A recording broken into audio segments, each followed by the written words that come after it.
Plug Me, a poignant puzzle platformer that performs properly, promoting partisans of perpetually poetic pastimes, pardon from publishers. Pray tell, is Plug Me perceived as positive, or perhaps Plug Me is privative of popular pleasure? I've run out of peas. First, may I note that I received Plug Me for free, and I've been asked to cover it by its developer, Have22, or to quote the dev's real name, which is simultaneously one of the best names going and so painfully Italian that it hurts, Alessandro Pazzetti. Plug Me is on its surface a puzzle platformer, and with a more clearly defined goal than that of EZ that I have previously reviewed. Plugman must save the city of Plug Me after the fiendish Doc Oxide steals all the batteries.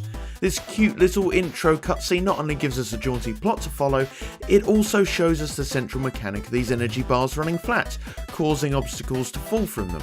They act as a platform and a level timer. I am a sucker for unique mechanics like this, and if Plug Me was just a level-based colourful platformer, I'd be hard-pressed to recommend it.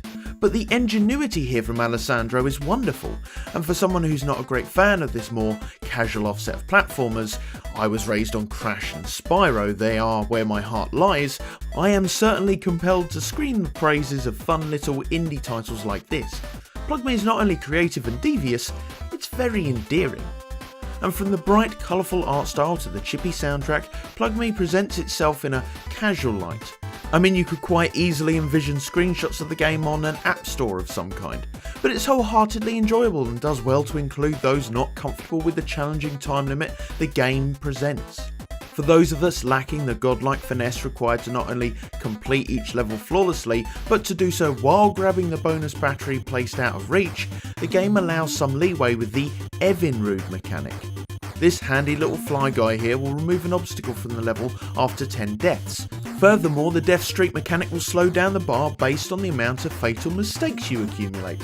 Infamously, offerings like this have been criticised by the sadistic as being a new level of hand-holding for a new generation of gamers they see as inferior for not having 100% completed Ninja Gaiden while immersed in an ice bath, or completing Battletoads under Chinese water torture. But I will say that I admire what I like to call compassionate idiot-proofing. I used Evinrude a lot, it's not something I'm ashamed of, and I'm thankful for the dev for including it. The game starts with an option for keyboard or controller input, meaning there's no worry that the game is trying to figure out what you're going to use. Both methods are simplistic, if a little unresponsive at times, perhaps it's my eyes, my age, the monitor I use or the game, and it's honestly difficult to eliminate these reasons without inventing a time machine or having friends who can try the game for me. I wouldn't say it's an issue, some jumps seem to demand frame perfect timing that perhaps is too much for an old goat like me. I'm having a tough time not loving Plug Me, a classic of the new age platformer with a gimmick to elevate it above the rest in the genre, a take on the Rage Game challenge with the foresight to not alienate those lacking the aforementioned meta-human reflexes, and all that for £2.09? I will say at 50 levels and with the saviour that is Evinrude by your side, the game can be over quickly, but for what's offered the price is more than fair.